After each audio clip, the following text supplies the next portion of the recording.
These are the four components that I'll be sharing with you that can really determine the scale of any company. Now, personally, I work with companies from Shark Tank who have been doing 25 lakh, 30 lakh, 50 lakh, even 1 CR a month as well.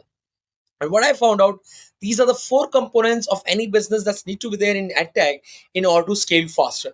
First one is positioning. Now it's very, very difficult in today's competitive market how to position yourself, whether you are to B2B or B2C. There are so many players out there offering so much discount, and there is lot of noise out there. Secondly, is marketing lead generation system. What are the right systems according to your business, your target audience, your product that you need to implement in your business, right? So that you can have a consistent flow of quality leads. Third is sales systems. Now, how to build sales systems? What are the automations, the softwares you need to have in terms of supporting your sales team in high closing rate?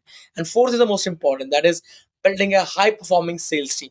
How to build a high performing sales team in order to convert better, right? Now, these are the four major factors that determine the scale of any business. Cool. So, these are the four things they'll be covering.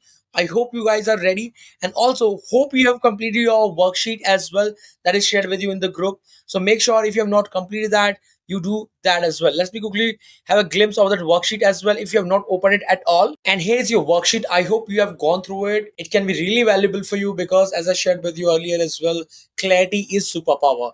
People don't have the clarity, they fail to execute because they don't know what exactly to execute on, right? They lack those strategies. So make sure these are some powerful questions that I've shared with you. What are your sales gap? Where are those sales gap, right? What are your lead metrics? You can write down that as well. Your conversion metrics. What are your revenue forecasts? And most importantly, your positioning of your product, the marketing strategies, right? So make sure you go on through all this, fill this out, download this, or make a copy of it and fill this and submit on support@diyaconsulting.com before tomorrow evening. I will personally gonna review it and share the feedback with you over the email, right? And also below this, there are some bonuses that you will getting in terms of how to train your sales team. Those will be submitting it, and also we'll be picking up top three individuals from the